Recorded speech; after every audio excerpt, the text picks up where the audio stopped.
From Nebraska's trusted news source, this is Channel 8 News at 5. Coming up tonight on the news, the latest on a mass shooting on a subway in New York City today, injuring nearly 30 people. Plus, bill after bill being passed at the state capitol today as the final days of the legislative session wind down. Also, this is an unfunded mandate that rural schools, that small schools will have a very difficult time accomplishing. Some controversy at the legislature over an addition to the curriculum for your children in school. Good evening, everyone. Thank you so much for joining us tonight. We're going to have much more on all of those stories in a moment. But first tonight, parts of Nebraska could see some severe weather this evening. Let's go check in with Chief Meteorologist John Desauer for the very latest. John?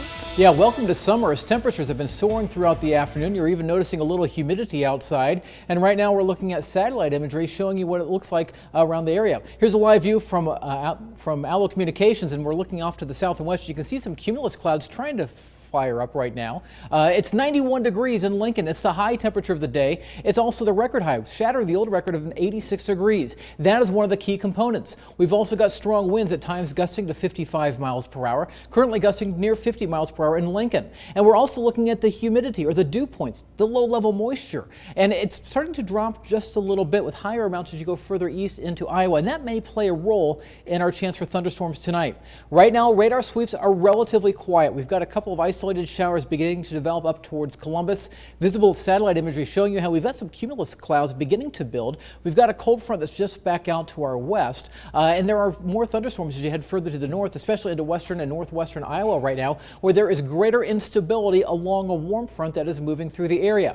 We do have some instability down across portions of Lancaster County as well as down towards Gage counties, although not incredibly high amounts. This is all mainly happening along and north of a warm front right now. In fact, you can see a new severe thunderstorm warning just now popping into portions of Iowa. This is the warm sector of the storm, and right now what we're waiting for is this cold front to be the trigger to start to push the moisture up and bring us the chance for thunderstorms. Stormcast still suggests that could happen as we go through later on this evening, and specifically after 7 o'clock, when we could see a line of strong to severe thunderstorms developing from west of Omaha down through Lancaster County and down towards Fairbury and east of Hebron. Now the rest of the evening's forecast looks like this: 91 degrees by 6 o'clock, 80 by 8 o'clock, 64 degrees by 10 o'clock, but we will have the chance for those thunderstorms. We'll track that and let you know what you can expect from the thunderstorms, the main threat for severe weather, and a much cooler day coming tomorrow. The details of my Storm Alert Team forecast. We'll talk to you soon, John. Thank you. And the winds today proving to be dangerous once again for semi-drivers. A viewer sent us this video of Interstate 80 near Aurora. At least 2 semis on their side knocked over from the wind gusts. We're told earlier this afternoon in the Aurora area, those gusts were up to around 45 miles per hour. Thankfully, there are no reports of any injuries, but officials are warning drivers of high-profile vehicles to be aware of the weather conditions and, if needed, get off the road, pull over, and find a safe spot. Now to the developing story in New York City. Investigators are desperately searching for a gunman who shot several people inside of a subway car this morning. 28 people were taken to local hospitals, and ABC's Rena Roy has the very latest. Chaos unfolding on the New York City subway system during morning rush hour. Investigators say the gunman was riding the N line going into Manhattan just before 8:30 a.m. wearing a gas mask when he set off a gas canister and opened fire, shooting innocent riders on the train and platform. You can see people spilling out of the train car, gas from that canister filling the air. People stumbling onto the platform, collapsing. Good Samaritans helping the injured. I saw a lot of people coming out of the train station. One of them was injured. I believe it was a lady getting shot right on her leg. She was screaming, she was in a lot of pain. Sources tell ABC witnesses reported the suspect was mumbling to himself moments before. This individual is still on the loose. This person is dangerous. They're asking individuals to be very vigilant and alert. John Ramsey watched as dozens of New Yorkers rushed from the 36th Street station in the Sunset Park neighborhood of Brooklyn, screaming for help. They were obviously terrified, running down to by streets, and then there were people who were unable to do so and were shouting for help. Right now, there's no word on a motive. Police say the incident does not appear to be terror-related, but they're not ruling anything out. Sources tell ABC News police found a handgun inside the subway station here that was filled with 3 extended round magazines.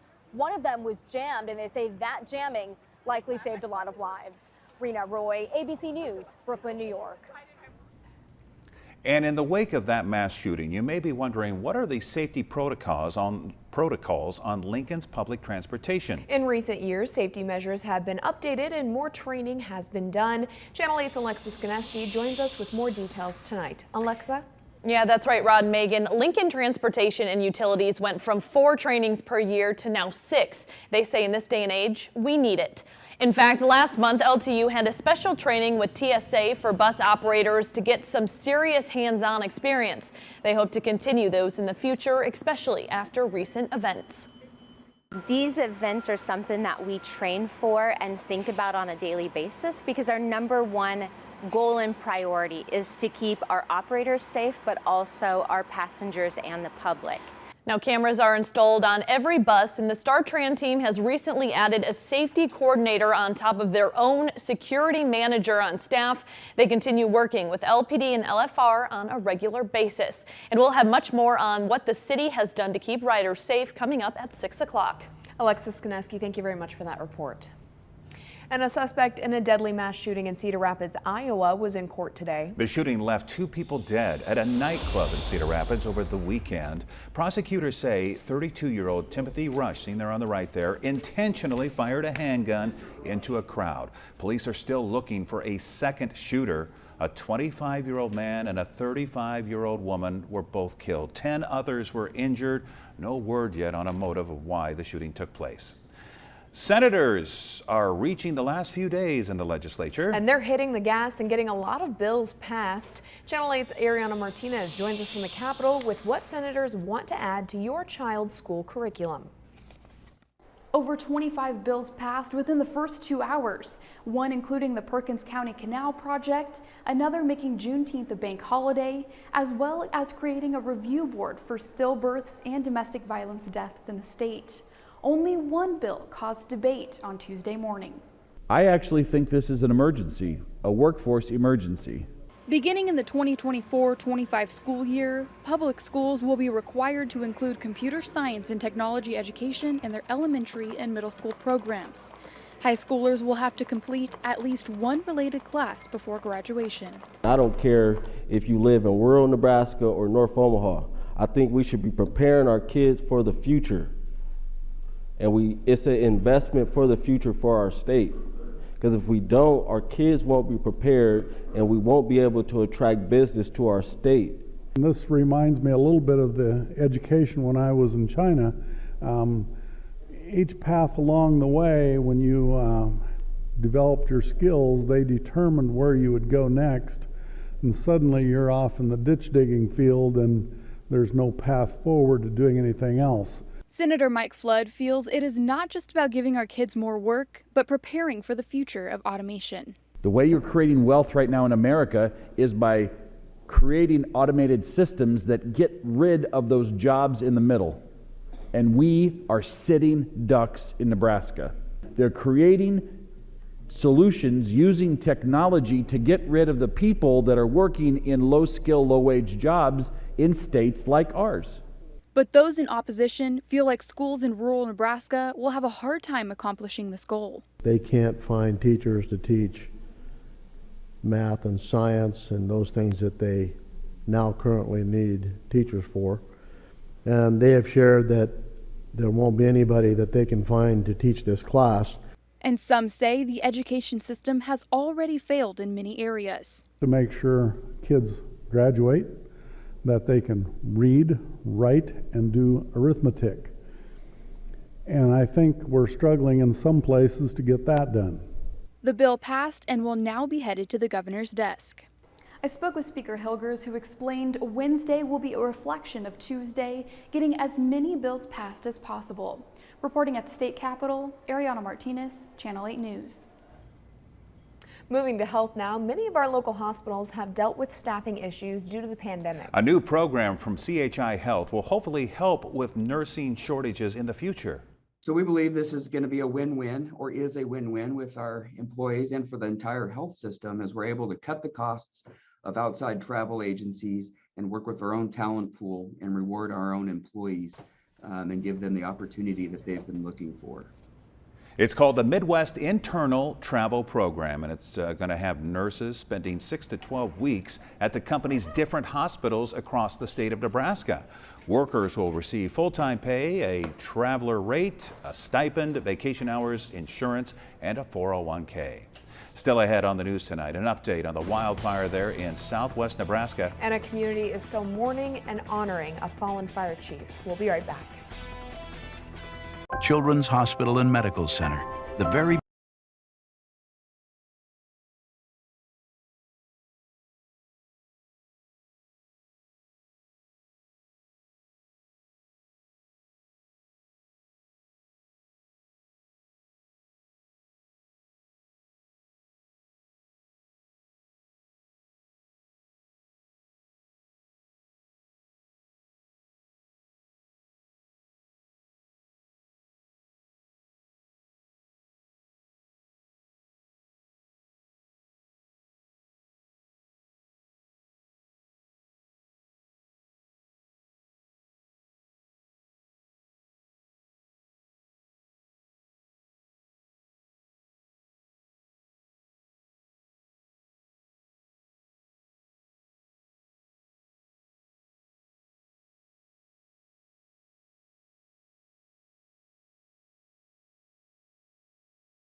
Volunteer Fire Chief Daryl Kroll was killed last Thursday while responding to the Gosper Furnace wildfires out there.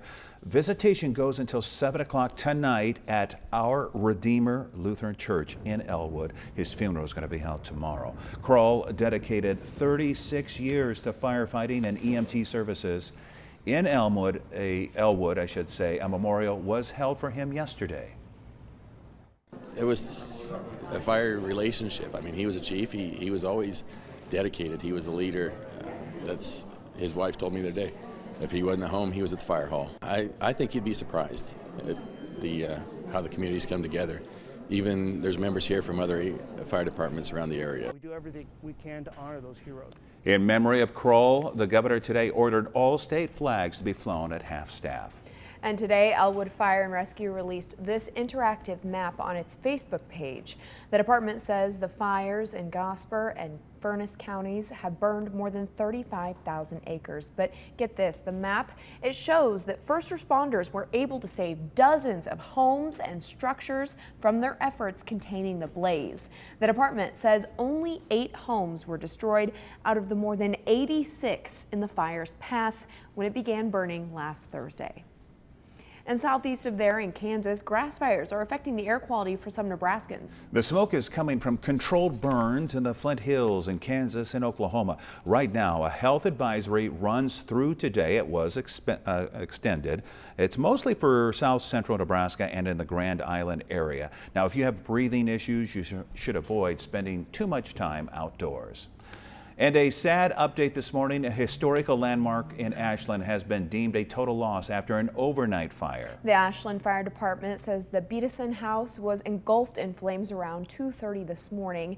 Here's a picture posted by the department battling the blaze. Crews also had to deal with a grass fire nearby. Officials are still trying to figure out what happened or how it started. The state fire marshal and Ashland police are heading that investigation and asking for information from anyone who lives nearby. The Beedison mansion was built in 1875 and was placed on the National Register of Historic Places more than 5 decades ago. Now, your Storm Alert Team forecast with Chief Meteorologist John Dissauer. What a day so far, and we're only about 2/3 of the way through it. Started the morning with some cooler temperatures, at least through the morning hours, some clouds and some sprinkles. Then the sun popped out as the warm front passed through, and our temperatures just took off up and away, hitting 91 degrees officially this afternoon in Lincoln, setting a new record for the date, smashing the old one of 86 degrees from back in 1916. And now we're watching for the threat of thunderstorms this evening. Take a live look right now from Honda of Lincoln. You can see the camera bouncing around a bit as winds have been gusting upwards of 55 miles per hour at times this afternoon. We're still sitting at the high temperature of the day in Lincoln, 91 degrees. It's 88 in Beatrice and 89 Fairbury, 91 degrees in Hebron. Turns a little cooler as you head further to the west. It's closer to a cold front that's beginning to pass through the central part of the state, and that's going to bring us cooler temperatures for tomorrow.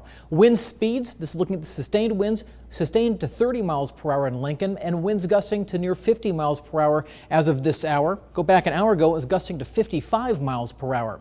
We've also got low-level moisture beginning to move in. Some of the highest dew points we've had so far this year, into the low 50s. Now, once we get to 60-degree dew points, that's when you can start to feel a little uncomfortable. So you're probably likely noticing some of the humidity today, at least in Lincoln. Not as much further to the west, as there is a dry line that's separating the area with more humid air to the east, drier air to the west. There are clouds beginning to build back out to the west as well. I'll switch it over to the radar and show you there's not a whole lot showing up right now on radar. A few isolated showers are beginning to develop though along this line, and most computer models are suggesting this is going to turn into a line that's going to move through later on this evening, which I'll show you in just a moment. Most of the activity, severe weather-wise, I think is going to be up along the warm front and just to the north and east of it. That is where a tornado watch is in effect until 10 o'clock tonight for the far northeast corner of the state, as well as northwestern Iowa and southeastern South Dakota. This is where all the instability is located also, based off of that warm front, and that's again where most of the severe weather is going to be. However, even down here we still have some instability, especially from Lincoln down towards Beatrice and Fairbury, and it's going to hang around just a little bit this evening. Also been looking to see if we have an atmospheric cap over us, and there's not much of one out there, so that should not be an issue. So with the atmosphere primed, we just need a trigger, and it's that cold front back to the west. Now we will likely start to see some showers and thunderstorms developing between, I think, 7 and 8 o'clock. A line will begin to form west of Omaha, and there's still some question exactly where it's going to happen. Whether it's going to be right over the top of Lincoln, slightly maybe 30 miles east of Lincoln, or 30 miles to the west. You'll see on this stormcast version, it suggests between 7 and 8 o'clock this line begins to develop just to the west of Lincoln, maybe even out towards Seward, and then starts to move off to the east. Once the line starts, it's going to get going very quickly, both vertically, so building and strengthening, as well as beginning to move off to the east. So we're timing it out in the Lincoln area, likely between 8 o'clock, 9:30, and then down towards Beatrice as well. by 9 o'clock and Fairbury between 8 and 9 o'clock. This will keep moving to the east by 10 o'clock. It's now east of Beatrice and heading down towards Pawnee County, also towards Nebraska City, and it's already through the Omaha area. And this will keep spreading eastward as we go through the evening. And eventually we may see some light showers coming in back behind this on the backside of the cold front. Not expecting a ton of rain out of this, but again, if you get caught under a thunderstorm, you may have a brief heavy downpour. Also, the main threat is going to be some strong winds, large hail initially, and then there is still going to be a chance for an isolated tornado along that line. So that's something we'll be watching this evening. Overnight lows will be dropping off into the 30s. Tomorrow it is going to be much cooler, with temperatures only getting in the low 50s. And the winds are going to continue to gust tomorrow, but instead of out of the south like they are today, they're going to be more out of the west-northwest, gusting at times to near 40 miles per hour. So another day to not be doing any outdoor burning. 7-day forecast, 54 Thursday as well, 56 degrees Friday. The weekend, temperatures in the mid-50s with a chance for a few passing showers for Easter on Sunday. Only a high of 50 degrees by Monday, turning windy again, and maybe a few morning showers by middle of next week. But nonetheless, it's an evening to keep tuned here to Channel 8. We'll keep you updated. Of course, follow me on Twitter for additional updates as we go through the rest of the evening. Absolutely. All right. Thank you very much, John. A new report from the Bureau of Labor Statistics shows inflation at its highest level in more than 40 years. Rent, food, and energy bills are the primary drivers. And with gas prices still at elevated levels, President Biden unveiling a new plan to help ease the pain at the pump. ABC's M. Nguyen has more from Washington. President Biden in Iowa unveiling his administration's latest efforts to ease the impact of inflation. The new plan allows the EPA to sell a blended form of gasoline this summer that uses ethanol, known as E15. Environmental groups have long resisted E15 due to its negative impact on air pollution, but the White House argues the benefit of saving 10 cents a gallon is worth it. But experts say E15 gas is only sold at 2% of gas stations nationwide, mostly in the Midwest, and may not make that much of a difference to American consumers. The latest Bureau of Labor Statistics report out today revealed inflation is up 8.5% compared to a year ago, a 40-year record high. Energy prices, groceries, and rent, the main drivers. My rent is absolutely ridiculous. I come to the food bank every week because they have fresh vegetables and stuff that I can't necessarily afford. But it's not just the U.S. Inflation is a global problem, mainly caused by the supply chain crisis fueled by the COVID-19 pandemic. It's very hard, very hard.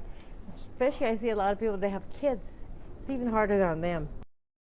But there is some positive news. More than 400,000 jobs have been created each month the past 11 months. The unemployment rate is 3.6%, near record lows, and leading economists believe the surge in gas prices may have peaked. M. Nguyen, ABC News, Washington. Another negative day on Wall Street, the Dow falling 88 points. NASDAQ also down around 40. Here are your numbers. You're watching Channel 8, Nebraska's trusted news source.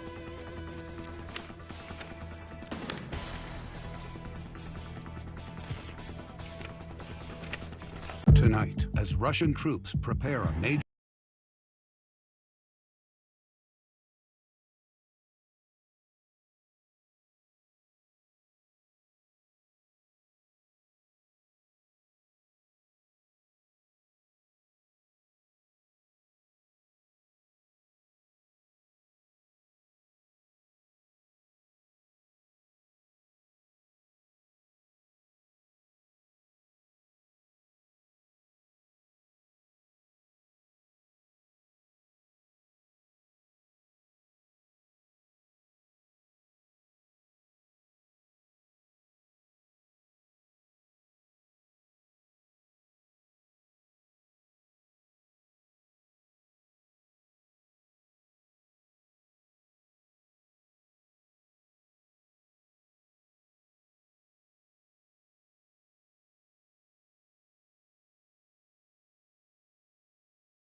If you haven't had dinner yet, you don't need to think too hard about what to eat. That's because it's National Grilled Cheese Sandwich Day.